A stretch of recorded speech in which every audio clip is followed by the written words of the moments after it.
Today, we are unpacking a moment from the 2025 US Open that has gone far beyond the tennis court. Now, it involves two players, who is Taylor Townsend, a powerful, unapologetically Black woman from Chicago, and Jelena Ostapenko, who is a white European from Latvia, known as much for her fire on court as she is known for her drama.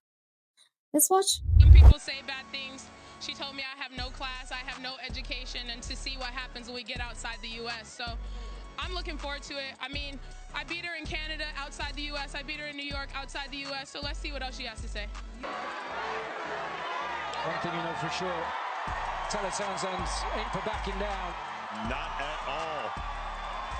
You can see that emotion coming out of Taylor there. The entire court on court 11.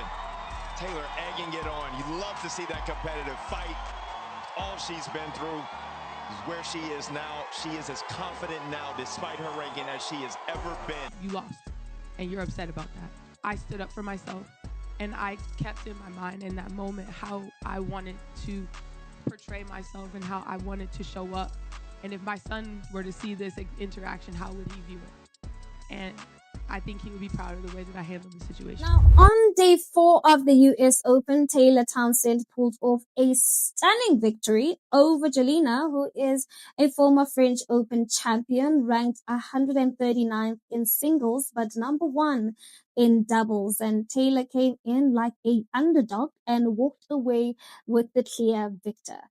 Now, she pumped her fist, she smiled, she walked to the net for customary handshake, but instead of congratulations, she got condensation. Now, what was meant to be a brief moment of sportsmanship became an uncomfortable and very public argument. Mike's caught Taylor saying, "Learn how to take the L."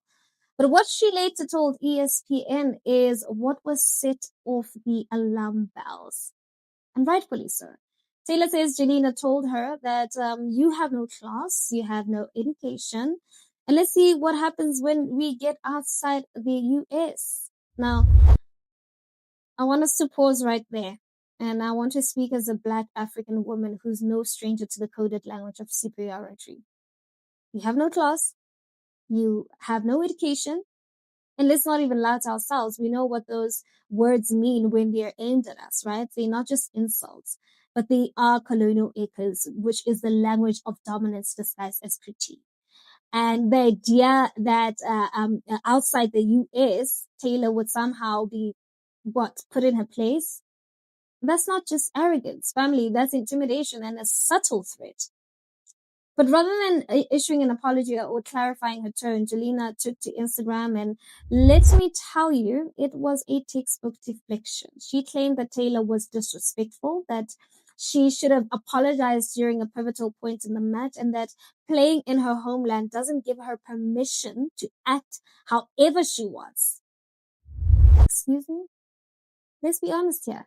What does she really mean? What she really meant is that Black confidence is a threat, and when it shows up in public in victory and in joy, it offends those who feel entitled to it.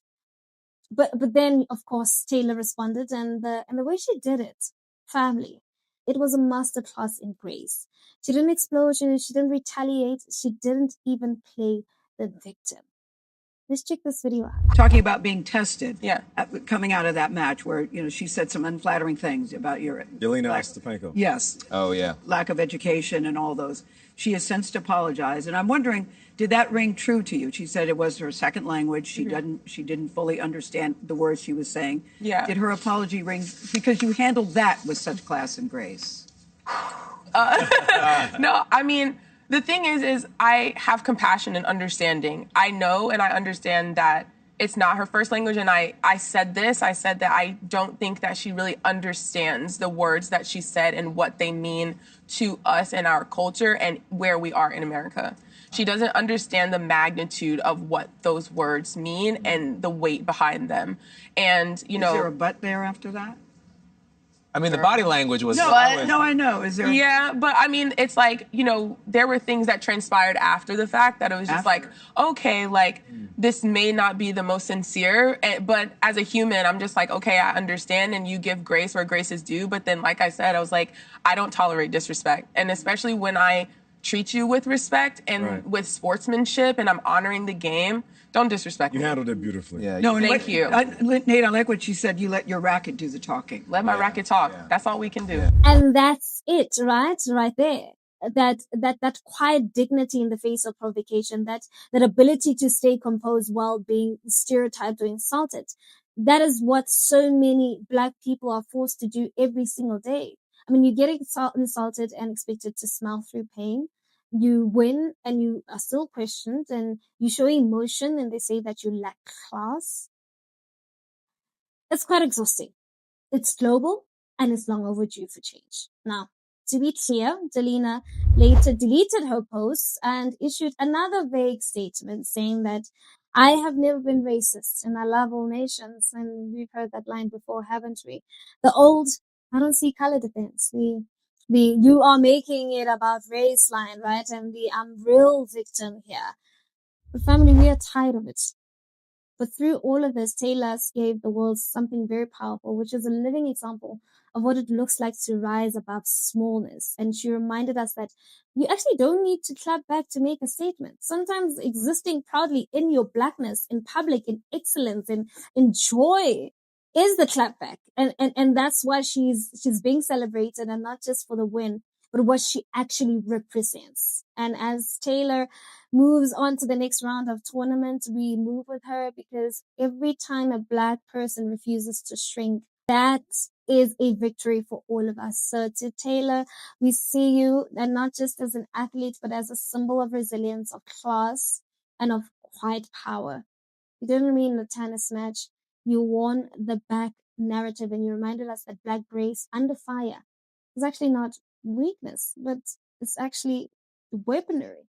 Now, let's continue the conversation in the comment section. I want to hear what your thoughts are on this whole situation. And while you edit, don't forget to give this video a thumbs up. I am Naledi Mfoloe reporting for ADNC. Bye-bye.